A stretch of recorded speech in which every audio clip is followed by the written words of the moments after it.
ఉందాం. గ్రంథ వాగ్దానంబులన్నీ నావి, ప్రతి అధ్యాయంబు వరస వచనము, తాను దివ్య ప్రేమ వాగ్దానంబులు. గ్రంథ వాగ్దానంబులన్నీ నావి. దేవుని వాక్యాన్ని చదువుకుందాము. కొద్ది నిమిషాలు మనం దేవుని వాక్యాన్ని విందాము. ఎందుకంటే సాయంకాలం మనకి సమృద్ధిగా వాక్యం ఉంటుంది. ఈ సమయంలో కొద్ది నిమిషాలు మనం దేవుని వాక్యాన్ని విందాము. పిలుపులు రాసిన పత్రిక 4వ అధ్యాయము 4వ వచనం. పిలుపులు రాసిన పత్రిక 4వ అధ్యాయము 4వ వచనం. ఎల్లప్పుడూ ప్రభునందు ఆనందించుడి, మరలా చెబుదును ఆనందించుడి. మీ సహనమును సకల జనులకు తెలియచేయుడి, ప్రభు సమీపముగా ఉన్నాడు. చిన్న ప్రార్థన చేద్దాం. ప్రేమగల తండ్రి, పరిశుద్ధుడైన దేవా, ఆరాధనలో నీ బిడ్డను నిలుపుకొని బలపరిచి మీరు వాడుకున్న విధానం బట్టి మిమ్మల్ని స్తుతిస్తూ ఆరాధిస్తూ ఉన్నాం. తిరిగి మధ్యాహ్నం కొందరు ఆరాధిస్తూ వచ్చారు, కొందరు ఇంకా స్తుతులు చెల్లించలేదు. తిరిగి ఈ రాత్రి కూడా మీరు మాకు అనుగ్రహించబోతున్న ప్రశస్తమైన సమయాన్ని బట్టి మిమ్మల్ని స్తుతించబోతున్నాం తండ్రి. ఈ మధ్యాహ్న వేళలో ఈ చదవబడిన లేఖన భాగాలు మీరు మాతో మాట్లాడుతురమని ప్రార్థన చేస్తూ ఉన్నాం. నిలబడుతున్న నేను అలుపుడను, బలహీనుడను, నోటి మాంద్యం కలిగిన వారిని. నన్ను మరుగు చేసి ప్రభువా మీరే నీ ప్రజలను దర్శించండి, నీ ప్రజలతో మీరే మాట్లాడమని ప్రార్థన చేస్తూ యేసు క్రీస్తు యొక్క ఘనమైన శక్తిగల మహిమగల నామములో స్తుతించి ప్రార్థించి అడిగి వేడుకుంటున్నాము తండ్రి, ఆమేన్. ప్రియమటి వారులారా, ఈ మధ్యాహ్న సమయంలో ప్రభుని ఆరాధించిన మనము, ప్రభు మన కొరకై చీల్చబడిన ఆయన శరీరము, మన కొరకు కాల్చబడిన ఆయన రక్తధారలో మనం పాలు పంపులు పొందనై ఉంటున్నాము. ఈ ఫిలిప్పీలు రాసిన పత్రికను మనం ఒక మాటని మనం చదువుకున్నాము. ఇక్కడ 3 సంగతులు రాయబడి ఉన్నాయి. ఏంటి అంటే, ఆనందించుడి, మరలా చెబుదును మీరు ఆనందించుడి అని. ఇంకో మాట, రెండో మాట ఏంటంటే అక్కడే రాయబడి ఉంది. ఏంటంటే, మీ సహనము సకల జనులకు తెలియచేయుడి. మూడో మాట ఏంటంటే, ప్రభు సమీపముగా ఉన్నాడు. కొందరు కళ్ళు మూతేస్తూ ఉన్నారు. రైట్. అరిసెలు ఏం చేయలేదుగా ఈ వారం, పోయిన వారం అయిపోయాయి అన్నీ. రైట్. ఇక్కడ పౌలు ఫిలిప్పీలో ఉన్న పరిశుద్ధులు వారు ఎలాంటి పరిస్థితిలో ఉన్నారు అని మనం చూస్తే, చాలా దుఃఖ పరిస్థితిలో ఉన్నారు. దుఃఖములో, వేదనలో, బాధలో వారు ఉన్నారు. చాలాసార్లు మన జీవితాల్లో కూడా సంతోషించిన దినాలు చాలా తక్కువ, బాధపడి దుఃఖపడిన దినాలు చాలా ఎక్కువ. మీరు లెక్క పెట్టుకోండి, మనం సంతోషించిన దినాలు సమయాలు ఎక్కువ ఉన్నాయా, లేక బాధపడ్డ దినాలు ఎక్కువ ఉంటాయా? ఏనా చెప్పండి. అర్థం కావట్లేదు నా మాట. మనము సంతోషించిన దినాలు ఎక్కువగా ఉంటాయా, మనం బాధపడుతూ దుఃఖపడుతున్న దినాలు ఎక్కువగా ఉంటాయా? ఏమ్మా చెప్పండి, అందరు చెప్పండి. సంతోషకరమైన ఎక్కువ ఉన్నాయి నీ విషయంలో. ప్రభుకు స్తోత్రం. ప్రభుని స్తుతించాలి చెల్లి విషయంలో అయితే. మీరు చెప్పండి. అమ్మేమో దుఃఖపడిన దినాలు ఎక్కువే ఉన్నాయి అని చెప్పింది, సహోదరి ఏమో సంతోషించిన దినాలు నాకు ఎక్కువగా ఉన్నాయని చెప్పింది. అంటే దుఃఖపడ్డ దినాలు కూడా ఉన్నాయి అంటే చాలా తక్కువగా ఉన్నాయి. కొందరికేమో చాలా ఎక్కువగా ఉన్నాయి. అమ్మ చెప్పండి, మీరు చెప్పండి. మనం భూమి మీద ఎన్ని సంవత్సరాలు బ్రతుకుతామో? బాగా గట్టిగా బ్రతికితే 70 లేక 80. అంటే 80 సంవత్సరాలు ఏమని రాయబడి ఉంది అంటే 70 నుండి 10 వరకు ఏమని రాయబడి ఉందంటే ఆయాసము, దుఃఖమే, వ్యాధనే. అంటే కొద్ది కాలమే భూమి మీద మనం బ్రతుకుతాము, కొద్ది కాలమే భూమి మీద మనం జీవిస్తాము. ఈ భూమి మీద జీవితం ఎలాంటిది అంటే ట్రయల్ పార్టీ లాంటిది. ట్రయల్ పార్టీ అర్థమైందా? ట్రయల్ పార్టీ అంటే పూర్వకాలం సినిమాలు చూసే దినాల్లో రాబోయే సినిమాని ట్రయల్ పార్టీ వేస్తారనమాట కదా. భలే ఉంటుంది అది, ట్రయల్ పార్టీ భలే ఉంటుంది కదా. ఇప్పుడు కూడా వేస్తున్నారా? రైట్ అంటే భూమి మీద మన జీవితం చాలా కొద్ది కాలమే కదా. అది శాశ్వతమైన జీవాన్ని మనం పొందుకున్నప్పుడు యుగాలు మనము జీవిస్తాము. ఈ భూమి మీద జీవించే జీవితము కొద్ది జీవితము, శాశ్వతమైన జీవితం కాదు. మనం ఎల్లప్పుడూ ఈ సత్యాన్ని మన మనసులో ఉంచుకోవాలి. భూమి మీద నేను కొద్ది కాలమే బ్రతుకుతాను, పరలోకం వెళ్ళిన తర్వాత, ప్రభువు దగ్గరికి వెళ్ళిన తర్వాత శాశ్వత కాలం నేను జీవిస్తాను. ఇప్పుడు మనం ఒకటి అర్థం చేసుకోవాలి. కొద్ది కాలం జీవితం కొరకు మనం ఎక్కువ ప్రయాసపడుతున్నామా, లేక శాశ్వత కాల జీవితం కొరకు మనం ఎక్కువ ప్రయాసపడుతున్నామా?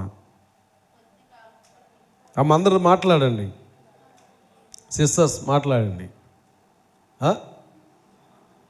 కొద్ది కాల జీవితం కొరకే మనం ఎక్కువ ప్రయాసపడుతున్నాం, అవునా కదా? అందరూ చెప్పండి. కొద్ది కాల జీవితం కొరకే మనం ఎక్కువ ప్రయాసపడుతున్నాం.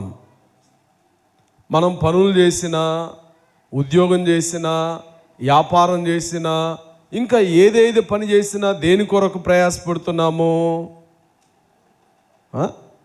ఏనా చెప్పండి.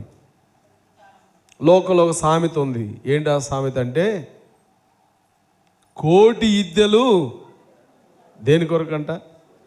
కోటి ఇద్దెలు కూటి కొరకే. భూమి మీద మనుషుడు చాలు అనేది ఏం చెప్పండి? ఏమ్మా, ఎంత బంగారం ఇచ్చినా, ఎన్ని డబ్బులు ఇచ్చినా ఏ మనుషుడు చాలు అండవు. కానీ అన్నం పెట్టేటప్పుడు ఇంకొంచెం పెట్టుకోండి బ్రదర్ అంటే, చాలులే బ్రదర్, ఇంకా తినలేలే బ్రదరు అంటాడు. అంటే భూమి మీద మనుషుడు ప్రయాసపడుతున్నంత కూడా దేని కొరకు? కోటి ఇద్దెలు కూటి కొరకే. భూమి మీద మనం చాలు అనేది భోజనమే కదా. అయితే భూమి మీద కొద్ది కాలమైన దాని కొరకు మనం చాలా ప్రయాసపడతా ఉన్నాం, చాలా కష్టపడతా ఉన్నాం, చాలా మనం పరుగులు తీస్తూ ఉన్నాం, ఎంతో ప్రయాసపడతా ఉన్నాం. కొద్ది కాల జీవితానికే. మీరు అర్థం చేసుకోండి, ఈ కొద్ది కాల జీవితానికే మనం ఇంత ప్రయాసపడుతున్నామే, ఇక శాశ్వత కాలం ఉండే జీవం కొరకు లేక శాశ్వత కాలం ఉండే జీవితం కొరకు మనం ఎంత కష్టపడాలి? అర్థమవుతుందా? శాశ్వత కాలం ఉండే జీవితం కొరకు మనం ఎక్కువగా ప్రయాసపడాలి. పరిశుద్ధతను కాపాడుకోవాలి, భక్తిని కాపాడుకోవాలి, విశ్వాసతను కాపాడుకోవాలి. గతకాలం నేను ఒకసారి చెప్పాను, ఏమేమి కాపాడుకోవాలో చెప్పుకున్నాం కదా. విశ్వాసం కాపాడుకోవాలి, పరిశుద్ధతను కాపాడుకోవాలి, భక్తిని కాపాడుకోవాలి, మనకి ఇవ్వబడిన దేవుడిచ్చిన తలంతుల్ని మనం కాపాడుకోవాలి. అంటే ఎక్కువ కాలం జీవించే జీవితాన్ని కొరకు మనం కాపాడబడాలి. ఎక్కువ కాలం జీవించే జీవితం కొరకు మనం ప్రయాసపడాలి. భూమి మీద మనం కొద్ది కాలమే జీవిస్తాం. అయితే ఈ కొద్ది కాలము దుఃఖ బాధలు ఉంటాయి, కొద్ది కాలం దుఃఖ బాధలు ఉంటాయి. ఈ కొద్ది సమయంలోనే 60-70 సంవత్సరాల్లోనే ఎక్కువగా మనకేముంటాయంటే సంతోషం చాలా తక్కువ, దుఃఖము చాలా ఎక్కువ. అంటే చెల్లి చెప్పింది, నేను సంతోషించే దినాలు చాలా ఎక్కువ అన్నయ్య అని చెప్పింది. కానీ అందరి జీవితాల్లో ఆ సంతోషం ఉండదు. ఉంటుందా చెప్పండి? అందరి జీవితాల్లో సంతోషం ఏమాత్రం కూడా ఉండదు. మన జీవితాల్లో ఎక్కువ శాతం దుఃఖమే ఎక్కువ శాతం ఉంటుంది, బాధలే ఎక్కువ శాతం ఉంటాయి, ఇబ్బందులే ఎక్కువ శాతం మన జీవితాల్లో ఉంటాయి. మన జీవితంలో దుఃఖపడిన దినాలు అంటూ ఏమీ ఉండవు. పెద్దవాళ్ళకు ఒకసారి ఏమంటారంటే, బాగా మనం నవ్వుతున్నప్పుడు, బాగా సంతోషిస్తున్నప్పుడు పెద్దవాళ్ళు అనుభవం ఏమంటారంటే, అమ్మాయి నవ్వగాకు నవ్వితే ఏమొస్తుందంట? మళ్ళీ ఏడుపు వస్తుంది. అయితే ఇక్కడ పౌలు ఏం చెప్తున్నాడు అంటే, దుఃఖపడుతున్నారు ఫిలిప్పీలో ఉన్న సంఘస్థులందరూ. ఏయో విషయాల్లో దుఃఖపడతా ఉన్నారు, ఏదేదో విషయాల్లో వారు ఏడుస్తూ ఉన్నారు. ఒకరు చనిపోయినప్పుడు, కొంత నష్టం కలిగినప్పుడు, కొన్ని బాధలు వచ్చినప్పుడు, కొన్ని సమస్యలు వచ్చినప్పుడు సహజంగా మనం ఏడుస్తాం, సహజంగా మనం కన్నీళ్లు కారుస్తాం. ఎక్కువ సార్లు ఏడ్చేది ఎవరు చెప్పండి? బ్రదర్స్ ఏడుస్తారా, సిస్టర్స్ ఏడుస్తారా? ఏమా బ్రదర్స్ ఏడుస్తారా? ఎక్కువ సిస్టర్స్ ఏడుస్తారు కదా. సంతోషం ఎక్కువైనా ఏడుస్తారు, బాధ ఎక్కువైనా ఏడుస్తారు. వంటింట్లో ఏడుస్తారు, బస్ స్టాపులో ఏడుస్తారు, రైల్వే స్టేషన్లో ఏడుస్తారు, బ్యాంకులో కూడా ఏడుస్తారు. అంటే సహోదరులు ఏడ్చే ప్రతి సందర్భాలు ఎన్నో ఉన్నాయి. అన్ని సమయాల్లో కూడా సహోదరులు ఏడుస్తూనే ఉంటారు. ఒక సేవకుడు ఇలా చెప్పాడు, సహోదరుల కంట దేవుడు తలలో నీళ్ళ ట్యాంకీ పెట్టాడంట. ఏం ట్యాంకీ? నీళ్ళ ట్యాంకీ పెట్టాడంట. అంటే ఈ బుర్ర నిండా నీళ్ళు ఉంటాయన్నమాట. నీళ్ళ ట్యాంకీ పెట్టి కళ్ళలో ట్యాప్ పెట్టాడంట. అర్థమైందా? పైన మన ఇంటి మీద నీళ్ళ ట్యాంకీ పెట్టామనుకోండి, కింద ట్యాప్ పెట్టామనుకోండి, ఏమవుతుంది? ట్యాప్ ఇలా తిప్పగానే బొడబడా నీళ్ళు వస్తాయి. అంటే సిస్టర్స్ అందరికి కూడా దేవుడు ఏం చేశాడంటే నీళ్ళ ట్యాంకీ తల మీద పెట్టాడు. అది తిప్పగానే నీళ్లు బొడబడా కారిపోతాయి. ఎక్కువ సార్లు సహోదరులు ఏడవటం మనం చూస్తాం. పెళ్ళిళ్ళప్పుడు చూడాలి ఎట్ట ఏడుస్తారో కదా, ఎవరైనా చనిపోయినప్పుడు చూడాలా ఎట్ట ఏడుస్తారో. అర్థమైందా? వాళ్ళు ఏడ్చేది కాక ఇతరులను కూడా ఏడిపిస్తారు. నిన్న తెలంగాణ నేను భూస్థాపనకి వెళ్ళాను. సేవకురాలు చనిపోయింది. ఆయన జోసఫ్ అన్న చాలా ధైర్యం గలవాడు. చాలా ధైర్యముగా మేము వెళ్ళిన వాళ్ళందరినీ పలకరిస్తూ ఉన్నాడు. బ్రదర్ బాగున్నారా బాగున్నారా అని అందరిని ఆయనే పలకరించి చేకి అందిస్తూ ఉన్నాడు. ఆ బాడీ దగ్గర కూర్చున్నాడు అన్న. కొంతమంది సిస్టర్స్ వచ్చారనమాట, ఎక్కడి నుంచో వచ్చారు. ఇక చూడండి, బోర్న ఏడ్చి ఏడితే శవ దగ్గర ఏడ్చారు, సరిపోయా.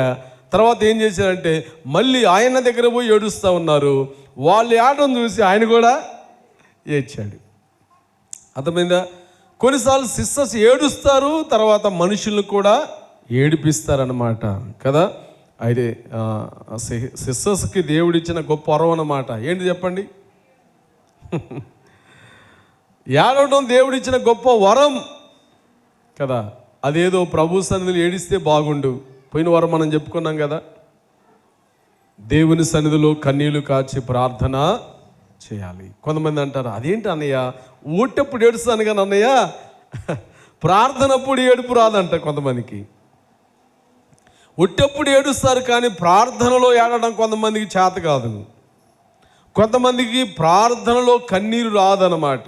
కానీ కన్నీటితో చేసే ప్రార్థనలో చాలా శక్తివంతంగా ఉంటుంది. కన్నీటితో చేసే ప్రార్థన చాలా బలమైనది.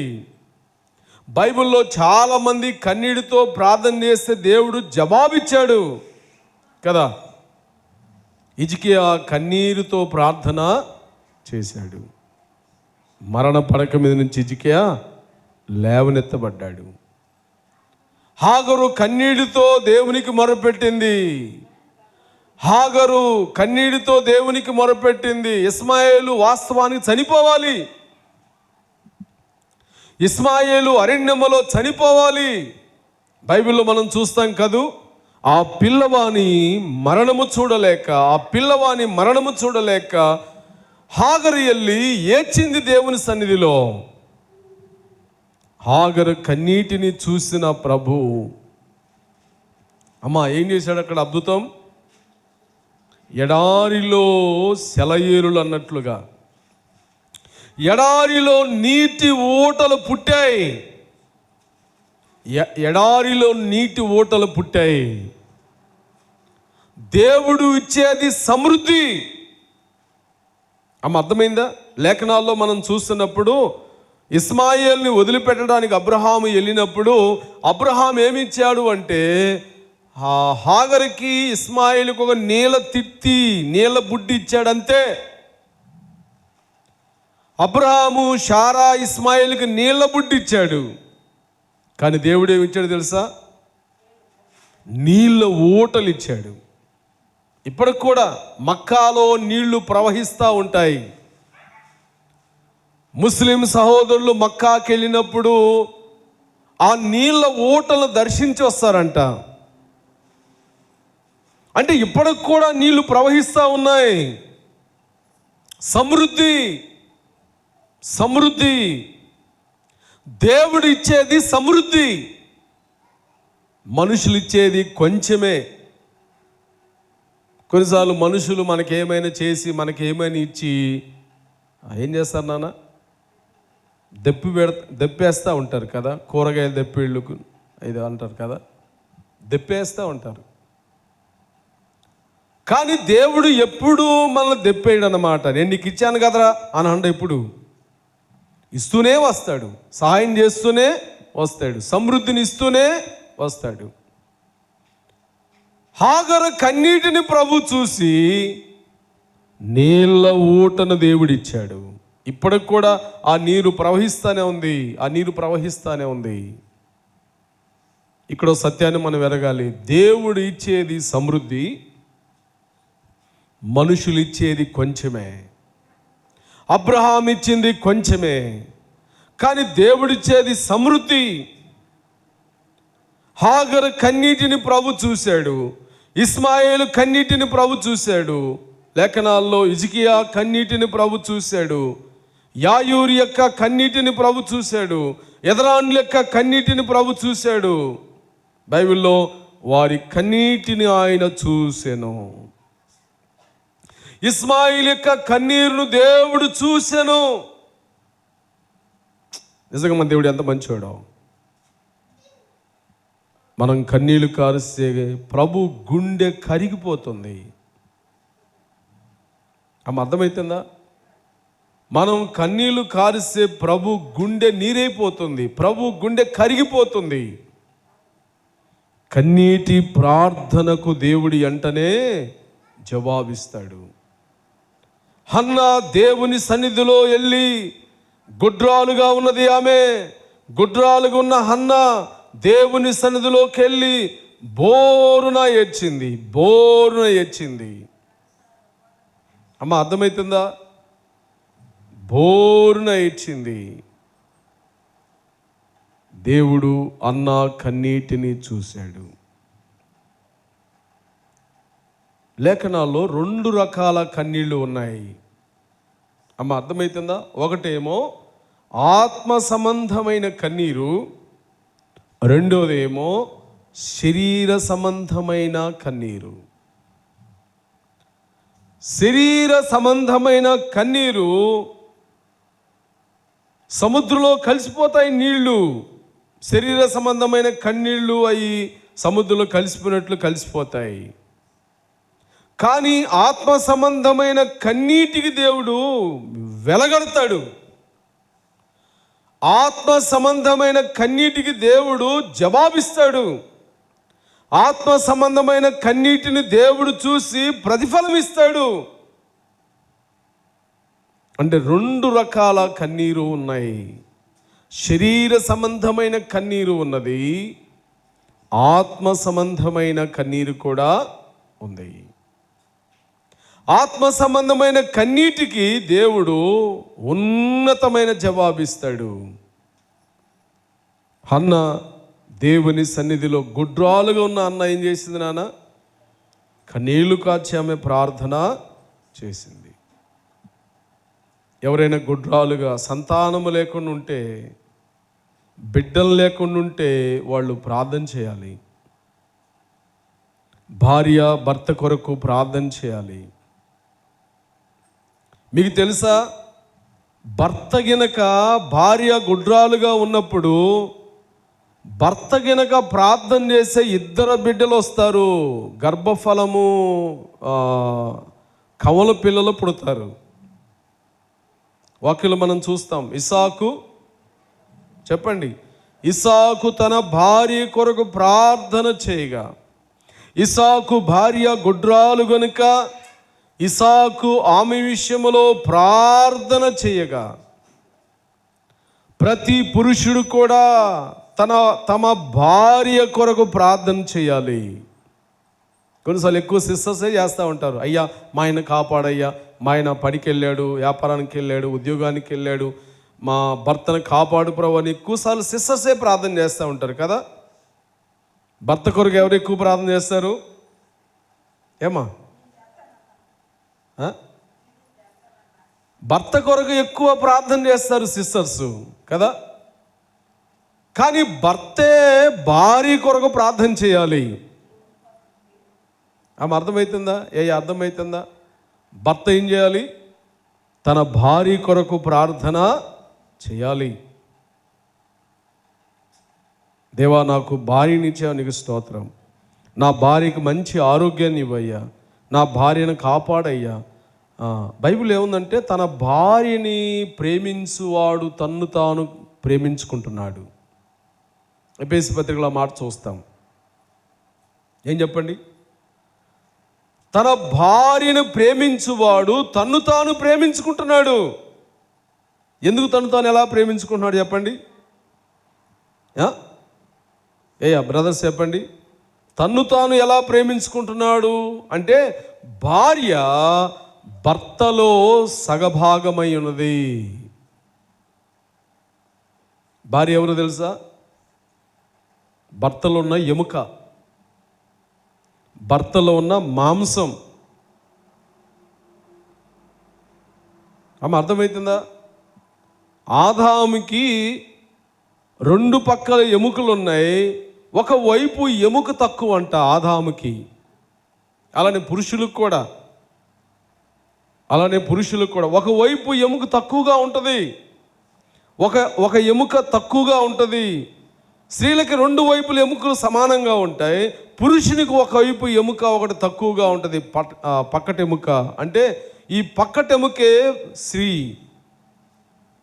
కొంత మాంసాన్ని తీసి దేవుడు అవ్వమని సృజించాడు. భార్యను ప్రేమించువాడు తన్ను తాను ప్రేమించుకుంటున్నాడు, తన్ను తాను ఘనపరుచుకుంటున్నాడు. తన భార్యను ఎవరైతే ప్రేమిస్తున్నారో తనను ప్రేమించుకుంటున్నారో అర్థం. తన భార్యను ఎవరైతే గాయపరుస్తున్నారో తన్ను తాను గాయపరుచుకుంటున్నాడని అర్థం. కొన్నిసార్లు భార్య ఉన్నప్పుడు భార్య విలువ తెలియదు కొంతమందికి. అమ్మ అర్థమవుతుందా? అయ్యా అర్థమవుతుందా? భార్య పోయిన తర్వాత విలువ తెలుస్తుంది. కొన్నిసార్లు సిస్టర్స్ కూడా భర్త ఉండగా భర్త విలువ తెలియదు. కొన్నిసార్లు పిల్లలున్న వారికి పిల్లల విలువ తెలియదు. పిల్లలు లేని వాళ్ళు అడగండి, పిల్లల విలువ అర్థమవుతుంది. భర్త భార్య కొరకై ప్రార్థన చేయాలి. భార్య ఆరోగ్యంగా ఉంటేనే కదా ఇల్లు క్షేమంగా ఉండేది. ఒక ఇల్లు చాలా అందంగా శుభ్రంగా బాగుంది అంటే ఆ ఇంటిలో భార్య చాలా ఆరోగ్యంగా ఉందని అర్థం.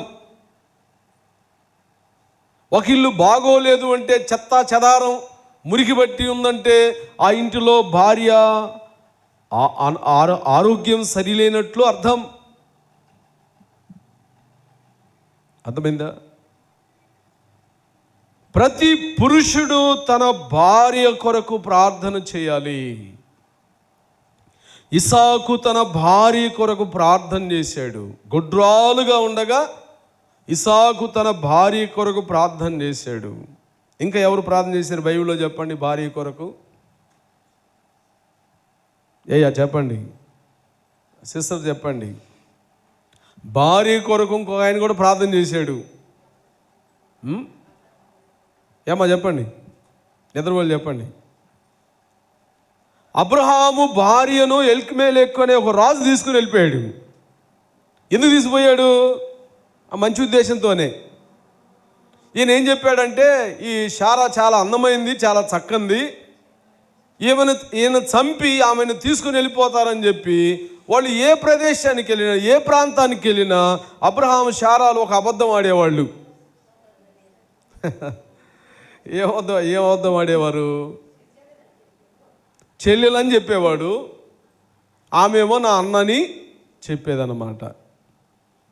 అంటే ఏ దేశానికి వెళ్ళినా ఏ ప్రాంతానికి వెళ్ళినా ఎందుకు అలా చెప్పేవాడు అంటే భార్య అని చెప్తే, భర్త అని చెప్తే ఇతను చంపేసి ఆమెను తీసుకుని వెళ్ళిపోతారని చెప్పి చిన్న అబద్ధం ఆడారు. అబద్ధం చాలా నష్టాన్ని కలుగు చేసింది అనుకోండి. చిన్న అబద్ధం పెద్ద నష్టాన్ని కలుగు చేస్తుంది. కొన్నిసార్లు అబద్ధం ఆడేటప్పుడు చాలా తేలిగ్గా ఉంటుంది. ఉంటుందా ఉండదా? ఏమా చెప్పండి. అబద్ధం చాలా తేలిగ్గా ఉంటుంది. కొన్నిసార్లు మనం అబద్ధాలు ఎక్కువ ఆడతామా, నిజం ఎక్కువ చెప్తామా? ఇదన్నా చెప్పండి. మీరు అన్న చెప్పండి అక్క. అబద్ధం ఎక్కువ ఆడతామా, నిజం ఎక్కువ చెప్తామా? మీరేం చెప్పట్లేదు. నీ దగ్గర డబ్బులు ఉంటాయి, కొడుకు వచ్చి అంటాడు, అమ్మ ఒక 100 రూపాయలు ఇవే నాకు, ఒక 100 రూపాయలు ఇవే నాకు అంటే, యాడీరా డబ్బులు యాడీరా అంటారు కదా. అబద్ధమే కదా. చాలాసార్లు మనము అబద్ధాలు ఆడకూడదు అనుకుంటాము, కానీ అబద్ధాలే ఆడతాము. అంటే అబద్ధం అనేది మన జీవితంలో ఒక నైజం అయిపోయింది అనమాట. అబద్ధం అనేది మన ఒంటిలో ఇంటిలో ఇనిగిపోయిందన్నమాట. ఎక్కువ సార్లు మనం రోజుకొచ్చి ఎన్ని అబద్ధాలు ఆడతాము? ఏమ్మా ఇదని చెప్పండి. రోజుకొచ్చి ఎన్ని అబద్ధాలు ఆడతాం? రోజు 2, 3, రోజుకు ఒక 4 అబద్ధాలు అనుకోండి. అప్పుడు నెలకి ఎన్ని అబద్ధాలు అయినాయి?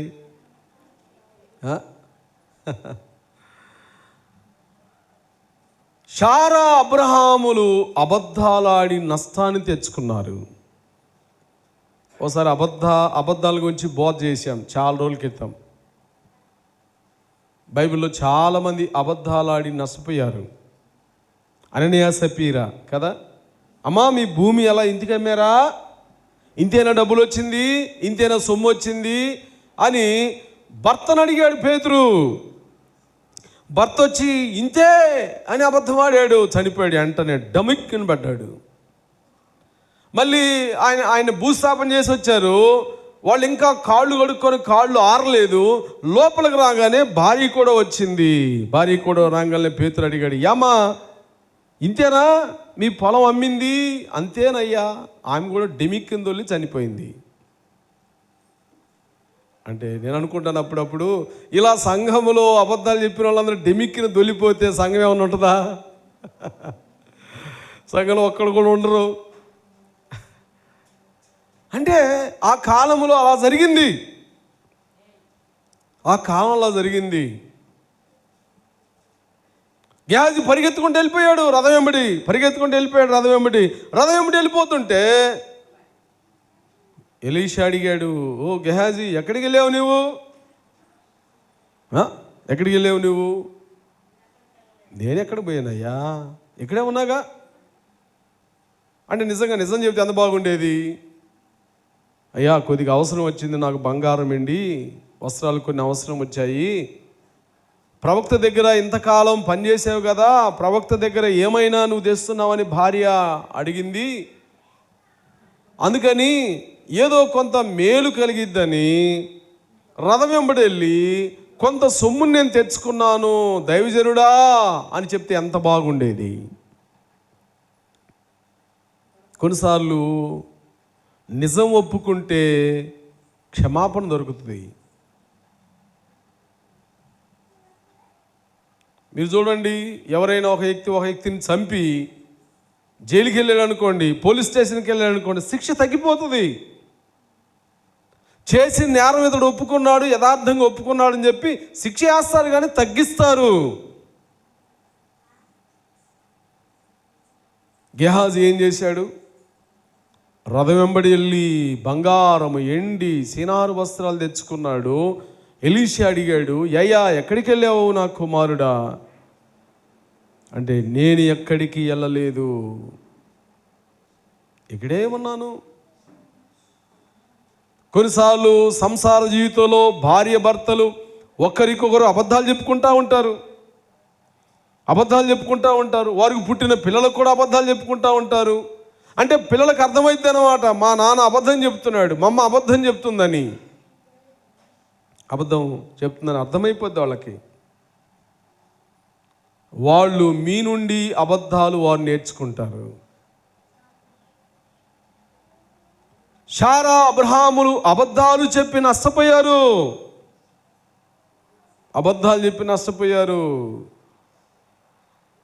ఎట్టకేకి ఏమైందంటే, ఈ రాజు ఏం చేశాడంటే ఆమెను తీసుకుని వెళ్ళిపోయి ఒక రూమ్లో పెట్టాడు. జాగ్రత్తగా రూమ్లో పెట్టి ఇక ఆమెను పెళ్లి చేసుకుందాం అనుకుంటున్నాడు. ఆ రాత్రి ప్రభు ఆయన్ని దర్శించాలన్నాడు, ఎల్మెలెక్కు జాగ్రత్త, నీవు నీ ఇంటిలో చేర్చుకున్న ఆమె ఒక పురుషునికి భార్య. సుమా, ఆమె విషయంలో నువ్వేమైనా తొందరపడితే నువ్వు చస్తావు సుమి అన్నాడు. గుండె పగిలింది ఆయనకి.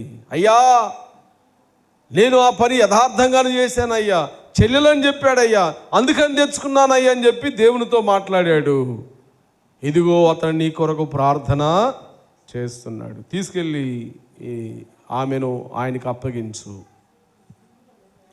అబ్రహాము తన భార్య కొరకై ప్రార్థన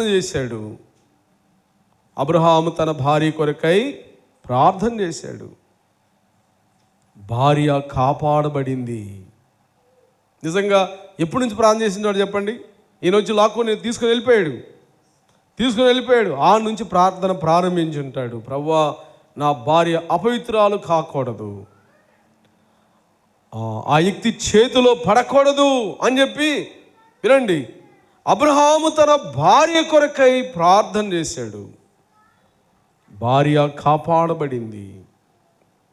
ఇస్సాకు తన భార్య కొరకై ప్రార్థన చేశాడు. ఎన్నో దినాలుగా ముయ్యబడిన గర్భం తెరవబడింది. ఆమె అర్థమవుతుందా? బ్రదర్స్ ఏం చేయాలి చెప్పండి? ఏం చేయాలి? మీరు చెప్పండి. బ్రదర్స్ ఏం చేయాలి? దేవుడు నిన్ను ప్రేమించి ఇచ్చిన నీ భార్య, దేవుడు ప్రేమించే నీకు భార్యనిచ్చాడు. భార్య దొరికినవానికి మేలు దొరుకును అనుంది కదా. అట్టివాడు యెహోవా వలన దీవించబడును అనే మాట కూడా ఉంది కదా. దేవుడు నిన్ను ప్రేమించి నీకు భార్యనిచ్చాడు. దేవుడు నిన్ను ప్రేమించి నీకు భర్తనిచ్చాడు. దేవుడు నిన్ను ప్రేమించి నీకు బిడ్డలనిచ్చాడు. ఇక్కడ 3 మాటలు చెప్పుకున్నాం కదా. మీరు సంతోషించండి, మీ సహనము సకల జనులకు కనబడాలి. చూడండి అన్నమాట ఏముంది అక్కడ? ఎల్లప్పుడూ ప్రభునందు ఆనందించుడి, మరలా చెబుదును ఆనందించండి. మీ సకనము సకల జనులకు తెలియచేయడి, ప్రభు సమీపముగా ఉన్నాడు. మనలో ఏముండాలని చెప్తున్నాడు? ఆనందించమని చెప్తున్నాడు. రెండోది ఏం చెప్తున్నాడు? మీ సహనము సహించుట, ఓర్చుకొనుట. సహనము సకల జనులకు తెలియబడాలి. మూడోది ఏమన్నాడంటే ప్రభు సమీపముగా ఉన్నాడు. దుఃఖపడద్దు, ప్రభు సమీపంగా ఉన్నాడు. ప్రభు సమీపంగా ఉన్నాడు. ప్రభు సమీపంగా ఉన్నాడు. నిజంగా మన దేవుడు ఎంత సమీపంగా ఉన్నాడు? ఏనా చెప్పండి, దేవుడు మనకి ఎంత సమీపంగా ఉన్నాడు? దేవుడు ఎక్కడికో వెళ్ళి నేను పరలోకములో ఉన్నాను అని అంటలేదు. దేవుడు మన మధ్య ఉన్నాడు. జకర్యా గ్రంథంలో ఒక మాట ఉన్నది, నీ దేవుడిని యెహోవా సర్వశక్తి గల దేవుడు, ఆయన నీ మధ్య ఉన్నాడు. దేవుడు మన మధ్య ఉన్నాడు. దేవుడు మనతో ఉన్నాడు. దేవుడు మనలో ఉన్నాడు, మనతో ఉన్నాడు, మన మధ్య ఉన్నాడు. నిజంగా ఈ మాటలు చెప్తున్నప్పుడు నాకు చాలా సంతోషం. దేవుడు నాలో ఉన్నాడు అంటే దేవుడు లోపల ఉన్నాడు. ఎలా ఉన్నాడు? లోపల పరిశుద్ధాత్ముడు మనలో ఉన్నాడు. దేవుడు మనతో ఉన్నాడు. మన లోపల ఉన్నాడు, మన బయట ఉన్నాడు, మన మధ్య ఉన్నాడు. దేవుడు సర్వశక్తి గలవాడు అంటే ఆయన అన్ని సమయాల్లో అన్ని చోట్ల ఒకే రీతిగా ఉన్నవాడు. దేవుడు అన్ని స్థలాల్లో ఉంటాడు. అన్ని సమయాల్లో అన్ని స్థలాల్లో ఆయన ఉంటాడు. ఆయన మనతో ఉన్నాడు. ఇక్కడ అన్నాడు, ఏమన్నాడు? చదవండి అన్నమాట. ప్రభు సమీపముగా ఉన్నాడు. ప్రభు మనకు దగ్గరగా ఉన్నాడు. ఎక్కడ 2-3 కూర్చుంటారో చెప్పండి? ఎక్కడ 2-3 కూర్చుంటారో నేను వారి మధ్య ఉన్నాను. ప్రభు మన మధ్య ఉన్నాడు. ప్రభు మనతో ఉన్నాడు. ప్రభు మనలో ఉన్నాడు. ఇక్కడ రాయబడిన మాట ఏంటంటే ఎల్లప్పుడూ ప్రభువునందు మనము ఆనందించాలి. మన ఆనందం భౌతిక సంబంధమైనవి కాకుండా ఉండాలి. మన ఆనందం ఏంటి? పరలోక సంబంధమైన ఆనందం, శపాశక్యము కాని మహిముక్తమైన సంతోషం. మన ఆనందం భూసంబంధమైనది కాకుండా ఉండాలి. మన ఆనందం పరలోక సంబంధంగా ఉండాలి. ఇందాక ప్రారంభంలో చెప్పాను, భూమి మీద మనం కొద్ది కాలం జీవిస్తాము. ఇది ట్రైల్ పార్ట్ లాంటిది. అయితే ఈ భూమిని విడిచిన తర్వాత శాశ్వతమైన దాని కొరకు మనం వెళ్తాము. పరలోక రాజ్యానికి మనం వారసులుగా చేయబడ్డాము. పరలోక రాజ్యంలో ఏమున్నది చెప్పండి? అందుకని రోమాపత్రికలు ఏం రాస్తాడంటే, పరలోక రాజ్యం అంటే అన్నపానములు కాదు, అన్నపానములు కాదు, నీతియు సమాధానము, ఇంకో మాట, పరిశుద్ధాత్మయందు ఆనందమై ఉన్నది. పరలోకంలో ఎల్లప్పుడూ ఆనందమే, ఎల్లప్పుడూ సంతోషమే. పరలోకం వెళ్తే ఎల్లప్పుడూ ఆనందమే. ఆనందకరమైన రాజ్యాన్ని ప్రభు మన కొరకై సిద్ధపరుస్తున్నాడు. పరలోకంలో దుఃఖం ఉండదు. దుఃఖం, నిట్టూర్పులు, వ్యాధి, బాధ, సమస్యలన్నీ ఎగిరిపోతాయి. అక్కడ ప్రకటన గ్రంథం 21వ అధ్యాయం ఏమని చెప్పండి? 21వ అధ్యాయంలో ఒక మాట ఉన్నది, వారి కన్నీటి ప్రతి బాష్పబిందు తూచేయబడును. కొన్నిసార్లు ఈ వాగ్దానం వచ్చిందని కూడా ఎంత సంతోషమో. కొన్నిసార్లు వస్తుంది. మనం చాలా దుఃఖంలో ఉన్నప్పుడు, చాలా బాధల్లో ఉన్నప్పుడు, చాలా కష్టాల్లో ఉన్నప్పుడు ఖచ్చితంగా వాగ్దానం వస్తుంది. ఏమని? ఈ దుఃఖ దినములు సంపూర్ణము చేయబడ్డాయి, మీ కన్నీటి ప్రతి బాష్పబిందు తూర్చబడును. మీ కన్నీటి ప్రతి బాష్పబిందు తూర్చబడును. నేను రక్షించబడిన కాడి నుండి నాకు ప్రతిసారి వచ్చే వాగ్దానం ఒకటి చెప్తా. 2 వాగ్దానాలు వస్తాయి నాకు. ఏంటో తెలుసా? భయపడకు, భయపడకు, భయపడకు, తోడై ఉన్నాను. భయపడకు, తోడై ఉన్నాను. అంటే ప్రతి సంవత్సరం కూడా ఇదే వచ్చింది. నాకేందో నాకు అర్థం కాదు. నువ్వు భయపడకు, నీకు తోడై ఉన్నాను. నువ్వు భయపడకు, నీకు తోడై ఉన్నాను. నిజంగా వాగ్దానం వచ్చినప్పుడు ఎంత ఆదరణ వస్తుందో. కొన్నిసార్లు దేవుడు వాగ్దానాల ద్వారా మనల్ని ఆదరిస్తాడు. సంఘ వాగ్దానాల ద్వారా దేవుడు ఆదరిస్తాడు. వ్యక్తిగత వాగ్దానాల ద్వారా దేవుడు ఆదరిస్తాడు. కొన్నిసార్లు గోడల మీద రాసే వాగ్దానాలు కూడా ఎంత చక్కగా ఉంటాయో. గోడల మీద మనం ఎప్పుడు బైబిల్ చదువుకుంటూనే ఉంటాం, కానీ గోడల మీద ఉన్న వాగ్దానాలు కొన్నిసార్లు హృదయానికి హత్తుకుపోతాయి. ప్రభువే మాట్లాడుతున్నట్లు అనిపిస్తుంది. నేను తెలంగాణ వెళ్తే అక్కడ గోడ మీద ఒక మాట రాయబడి ఉంది. ఏంటో తెలుసా? రోమాపత్రికలో ఆ మాట చాలాసార్లు చదివాను, చెప్పాను కూడా. నేను ఆ వాక్యాన్ని చూడగానే ఒక మాట ఉంది. ఏంటో తెలుసా? ఆత్మయందు తీవ్రత గలవారై ప్రభుని సేవించుడి. ఆ మాట ఉంది గోడ మీద మందిరంలో. ఏంటంట? ఆత్మయందు తీవ్రత గలవారై ప్రభుని సేవించండి. అంటే ప్రభుని సేవించడంలో ఆత్మయందు తీవ్రత కలిగి ఉండాలి మనం. దేవుని వాక్యం చెప్పబడతా ఉంది, ఆయన సమీపంగా ఉన్నాడు. మన దేవుడు ఎలా ఉన్నాడు? సమీపంగా ఉన్నాడు. ఆయన సమీపంగా ఉన్నట్లు ఎవరు సమీపంగా లేరు. బంధువులు విడిచిన, స్నేహితులు విడిచిన, అన్నదమ్ములు విడిచిన, అక్కజనులు విడిచిన ఆయన మనకు సమీపంగా ఉన్నాడు. మనకు దగ్గరగా ఉన్నాడు, మనలో ఉన్నాడు, మనతో ఉన్నాడు. ఆయన సమీపంగా ఉన్నాడు. దుఃఖపట్ట వేళ మీరు సంతోషించండి, ఆనందించండి. మీరు సంతోషించండి, ఆనందించండి. పిల్లరా, మన జీవితాల్లో మనం ఏం చేయబడాలంటే సంతోషించాలి, ఆనందించాలి.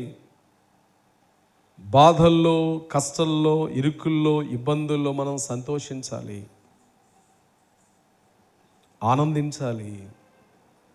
మరియా జీవితంలో ఆనందించింది. మరియా జీవితంలో ఆనందించింది. చూడండి ఒక మాట ఏమంటది? ఒక మాట లూకాసు వార్త చదవండి. లూకాసు వార్త 1వ అధ్యాయం ఒక మాట ఉన్నది. ప్రభువుని గూర్చి ఆమె పలికిన మాట. లూకాసు వార్త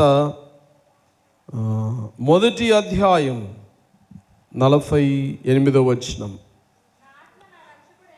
నా ఆత్మ నా రక్షకుడైన దేవుని యందు ఆనందించాను. ఎవరు ఎందంత ఆనందం? మరియమ్మ చెప్తున్న మాట ఇది. యేసుక్రీస్తు ప్రభు ఆమె గర్భంలో ఉన్నాడు. ఆమె గర్భంలో ఉన్నప్పుడు మరియమ్మ చెప్తున్న మాట ఏంటంటే, నా రక్షకుడైన నా ప్రభువునందు నేను ఆనందిస్తున్నాను, నా ఆత్మ నా రక్షకుడైన దేవుని యందు ఆనందిస్తున్నాను. ఆనందం. మరియా దేవుని యందు ఆనందిస్తూ ఉంది. సోదరులరా, సహోదరులరా, మన జీవితాల్లో ఆనందం. ప్రభు సమీపంగా ఉన్నాడు, మనం ఆనందించాలి. ప్రతి విషయంలో మనం ఆనందించాలి. ఈ భూమిని విడిచిన తర్వాత ఆనందకరమైన రాజ్యంలోనికి మనం వెళ్తాం. ఆనందకరమైన రాజ్యంలోకి వెళ్తాం. అక్కడ దుఃఖము, బాధ, కష్టం, వ్యాధి, బాధలు ఏమి కూడా లేవు. దుఃఖం ఎగిరిపోతుంది, నిట్టూర్పులు ఎగిరిపోతాయి, బాధలు ఎగిరిపోతాయి, సమస్యలు ఎగిరిపోతాయి. పరలోక రాజ్యం అన్నపానములు కాదు కానీ నీతియు సమాధానము పరిశుద్ధాత్మయందు ఆనందమై ఉన్నది. మనం ప్రభువునందు ఆనందించాలి. అమ్మా, భూసంబంధమైన ఆనందం కాదు, పరలోక సంబంధమైన ఆనందాన్ని మనం పొందుకోవాలి. అందుకని హబక్కూ ఒక మాట రాస్తాడు. హబక్కూ గ్రంథం 3వ అధ్యాయాన్ని మనం చూసినప్పుడు హబక్కూ అంటాడు, నేను యెహోవా యందు ఆనందించెదను అన్నాడు. ఈ ఒక్క మాట చదవండి. నేను యెహోవా యందు ఆనందించెదను, నా రక్షకుడైన నా దేవుని యందు నేను సంతోషించెదను అన్నాడు. మరియా ప్రభువునందు ఆనందించింది. హబక్కూ 3వ అధ్యాయం 18వ వచనం, నేను యెహోవా యందు ఆనందించెదను, నా రక్షణకర్త అయిన నా దేవుని యందు నేను సంతోషించెదను. ఎలాంటి సందర్భంలో ఈ మాట అంటున్నాడు చెప్పండి? ఎలాంటి సందర్భంలో ఈ మాట అంటున్నాడు? మనం కొంచెం లోతుకి వెళ్తే మరియా ఏమంటుందంటే, నా రక్షకుడైన నా దేవుని యందు నేను ఆనందిస్తున్నానంది. నిజంగా మరియా ఆనందించవలసిన సమయం అది. అంటే మరియ మీదకి నిందొచ్చేసింది. మరియ మీదకి నిందొచ్చేసింది. పెండ్లి కాకుండా ఆమె గర్భవతి అయింది. నిజంగా సమాజం ఏమనుకుని ఉంటుంది? అరే మరియా మొన్నటి వాడికి మంచి పిల్ల అనుకున్నాము, మరియకి 6వ నెల అంట, 7వ నెల అంట అనుకుంటుంటే ఎంత నిందా? ఏమా చెప్పండి. మరియా నిందలో కూడా ఆనందించింది. ఆమెను అందరూ నిందిస్తూ ఉన్నారు. నిజంగా ఆ కాలం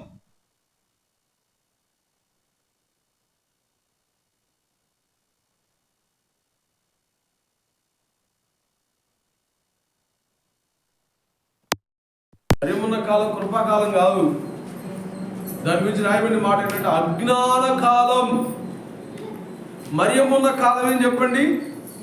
అజ్ఞాన కాలం. మరియమున్న కాలం ధర్మశాస్త్ర కాలం. ధర్మశాస్త్ర కాలంలో ఎవరైనా ఒక అమ్మాయి వివాహం కాకుండా గర్భం ధరిస్తే ఏం చేస్తారు చెప్పండి? రాళ్ళు తీసుకొని కొట్టి చంపేయాలి. ధర్మశాస్త్ర కాలం అది. ఒకరు విశ్రాంతి దినం రాకుండా పుల్లలు ఎదుర్కొంటున్నారు అనుకోండి, ఏం చేసేవాళ్ళు చెప్పండి? ఎల్లి రాళ్లతో కొట్టి చంపేవాళ్ళు. అంటే చాలా కఠినమైన కాలం, చాలా కఠినమైన కాలం. అందుకని యేషోబుడు ఏమనుకున్నాడంటే, తన భార్య గర్భవతి అయిన సంగతి ఆయనకి తెలిసింది. ఎవరో చెప్పుంటారు కదా. వాస్తవానికి ఏం చేయాలి యేషోబు అంటే, ధర్మశాస్త్ర ప్రకారం రాళ్ళు తీసుకొని కొట్టి చంపొచ్చు యేషోబు. కానీ యేషోబు అలా చేశాడా?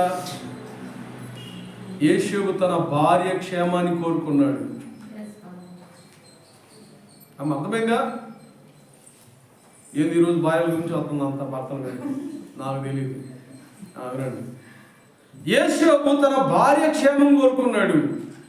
ఆమెను అవమానపరచునొల్లక రహస్యముగా ఆమెను విడనాడు ఉద్దేశించెను. లేఖనాల మాట ఉంది.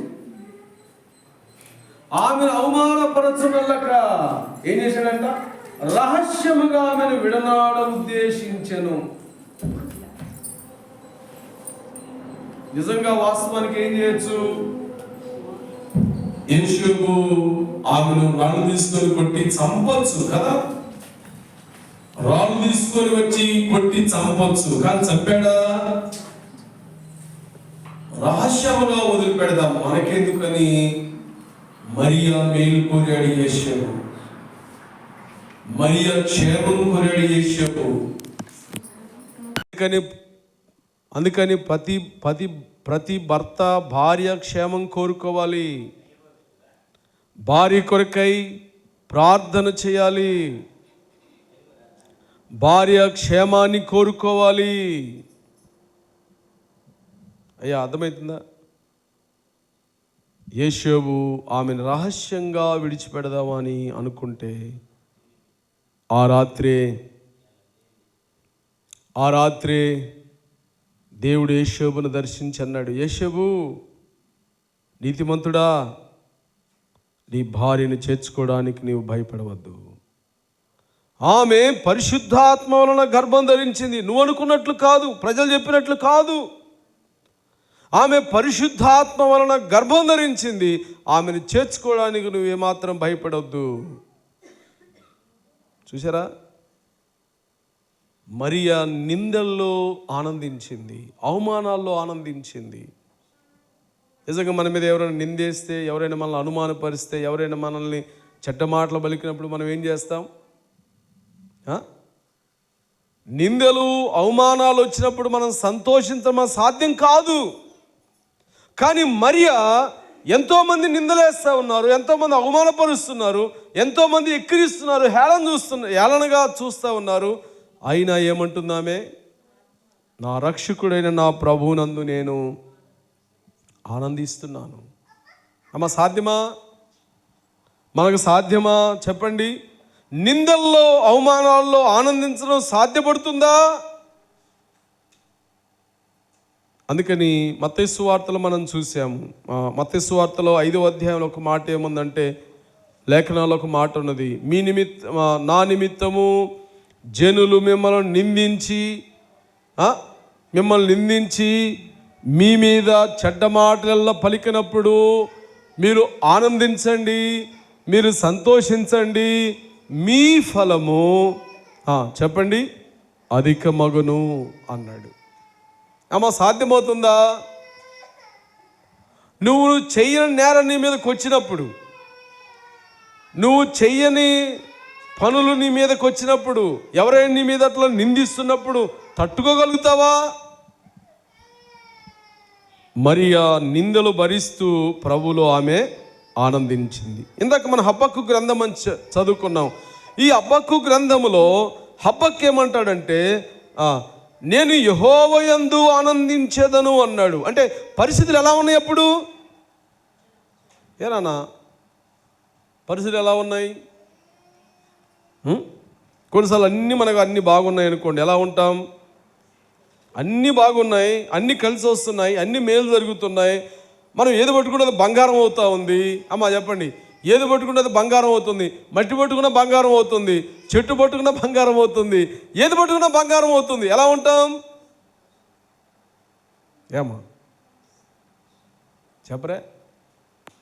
అన్నీ బాగా కలిసి వస్తున్నప్పుడు చాలా సంతోషంగా ఉంటాం కదా. 100 క్యాండ్ల బలుపాలు మన ముఖం వెలుగుతూ ఉంటుంది బాగున్నప్పుడు. అన్నీ నష్టం జరుగుతున్నాయి అనుకోండి, ఏం చేస్తాం? ఏది పట్టుకున్నా మట్టి అవుతుంది, బంగారం కూడా మట్టి అవుతుంది పట్టుకుంటే. ఏమవుతాం? ఆనందించగలుగుతామా? కానీ హబక్కు అంటున్నాడు, చూడండి ఒక మాట 17 వచనం అంటాడు, అంజురము చెట్టు పూయకుండినా, ద్రాక్ష చెట్టు ఫలింపకపోయినా, ఒలివ చెట్టు కాపు లేకుండినా, చేలో పైరు ఇంటికి రాకపోయినా, గొర్రెల దొడ్డులో పశువులు లేకపోయినా, శాలల్లో పశువులు లేకపోయినా, గొర్రెల దొడ్డిలో లేకపోయినా, నేను యెహోవా యందు ఆనందించేదను. చెప్పండి, నిజంగా సాధ్యమా? అందరు చెప్పండి, దేన్ని బట్టి ఆనందిస్తున్నాడు? చూడండి, మీరు చెప్పండి. నేను యెహోవాని బట్టి ఆనందించేదను అన్నాడు. మీరు కూడా చెప్పండి, ఏమని? అంజురము చెట్టు పూయకుండినా, చెప్పండి, అందరు చెప్పండి, నేను యెహోవా యందు ఆనందించేదను. చెప్పండి, అంజురము చెట్టు పూయకుండినా, ఎవరు గంటల అందరు చెప్పండి, నేను యెహోవా యందు ఆనందించేదను. ద్రాక్ష ఫలింపకపోయినా, చెప్పండి, గట్టిగా చెప్పండి, ద్రాక్ష చెట్టు ఫలింపకపోయినా నేను యెహోవా యందు ఆనందించేదను. చేలో పంట ఇంటికి రాకపోయినా నేను యెహోవా యందు ఆనందించేదను. గొర్రెల దొడ్డిలో లేకపోయినా, శాలలో పశువు లేకపోయినా నేను యెహోవా యందు ఆనందించేదను. నిజంగా ఆనందిస్తావా? ఏమీ లేకపోయినా నేను ఆనందిస్తాను అన్నాడు. కారణం ఏం చెప్పండి? ఏమ్మా, ఏమీ లేకపోయినా నేను ఆనందిస్తాను అన్నాడు. కారణం ఏంటి? ఏమీ లేకపోయినా నాకు ప్రభు ఉన్నాడు, అది ఆనందం. పైరు లేకపోయినా, పంట లేకపోయినా, పశువు లేకపోయినా, ఏమీ లేకపోయినా నేను దేవుని యందు ఆనందిస్తానంటే కారణం ఏంటి? ఏమీ లేకపోయినా నాకు ప్రభు ఉన్నాడు. సోదరులారా, దేవుని పిల్లలుగా మనం ఈ అనుభవంలోనికి రావాలి. మరియా నిందల్లో, అవమానాల్లో ఆనందిస్తూ ఉంది. హబ్బకు ఏమీ లేకపోయినా దేవుని యందు ఆనందిస్తున్నాడు. అందుకని పౌలు చెప్తున్నాడు ఫిలిప్పీ పత్రికలో, మీరు ప్రభువునందు ఆనందించండి. మరలా చెబుదును, మీరు ప్రభువునందు ఆనందించండి. ఎందుకని ఆనందించాలా? ఆయన సమీపంగా ఉన్నాడు, ఆయన దగ్గరగా ఉన్నాడు. ఆయన సమీపంగా ఉన్నాడు కనుక మీరు ఆయన్ని బట్టి ఆనందించండి. అట్టి ఆనందం, అట్టి కృప ప్రియ ప్రభు మనకి అనుగ్రహించునుగాక. ఆమేన్. ప్రార్థన చేద్దాం. మన జీవితాలు దేవుని వాక్య పెరుగులో పరీక్షించుకుందాం. ప్రభు సమీపంగా ఉన్నాడు. ఆయన సమీపంగా ఉన్నట్లు ఎవరు సమీపంగా లేరు. ప్రభు సమీపంగా ఉన్నాడు. మనం ప్రభులో ఆనందించాలి. ఆ ప్రభులో ఆనందించాలి. మన ఆనందం మన ప్రభువే. మన ఆనందం మన ప్రభువే. వస్త్రాలు, వాహనాలు ఇవి కాదు. భూసంబంధమైన సంతోషం అది నిజమైన సంతోషం కాదు. ఆత్మ సంబంధమైన సంతోషం, పరలోక సంబంధమైన సంతోషం మనం కలిగి ఉండాలి. మరియా నిందల్లో, అవమానాల్లో ఆనందించింది. హబ్బక్కు ఏమీ లేకపోయినా ప్రభునందు ఆనందించాడు. పౌలు శ్రమ అనుభవిస్తూ కూడా, జైల్లో ఉంటూ కూడా ఆనందించాడు. పౌలు దెబ్బలు కొట్టి చెరసాల్లో బంధిస్తే పౌలు దేవుని యందు ఆనందించాడు. నా ప్రభు యందు నేను ఆనందించానని చెప్తున్నాడు పౌలు. సోదరులారా, సహోదరులారా, మన ఆనందం ప్రభువేనా, లోకమా? లోకం ఆనందం కొద్ది కాలమే, స్వల్పకాలమే లోకం ఆనందం. శాశ్వతమైన ఆనందం క్రీస్తు ప్రభులో ఉన్నది. క్రీస్తుని, ప్రభువారిని మనం హత్తుకుంటే, ఆయన మనం ప్రేమిస్తే, ఆయన హత్తుకుంటే, ఆయన కొరకు బ్రతుకుతుంటే ఎల్లప్పుడూ మన జీవితాల్లో ఆనందం కలుగుతుంది. పరలోక సంబంధమైన, ఆత్మ సంబంధమైన ఆనందాన్ని మన హృదయాల్లో ప్రభు కుమ్మరిస్తాడు. నా గిన్నె నిండి పొర్లుతున్నదన్నాడు దావీదు. మన గిన్నె నిండి పొరలాలి. కుటుంబంలో గొప్ప సంతోషం, వ్యక్తిగత జీవితంలో గొప్ప సంతోషం, క్రీస్తు ప్రభులో ఆనందం. మన ప్రభునందు మనం ఆనందించాలి. దేవుడు నిన్ను ప్రేమించి ఇచ్చిన నీ భర్త యందు నువ్వు ఆనందించాలి. నీ భార్య యందు నువ్వు ఆనందించాలి. దేవుడు నిన్ను ప్రేమించి ఇచ్చిన బిడ్డల యందు నువ్వు ఆనందించాలి. దేవుడు నీకు ఇచ్చిన కుటుంబంతో ఆనందించాలి. దేవుడు నీకు ఇచ్చిన సంఘమందు ఆనందించాలి.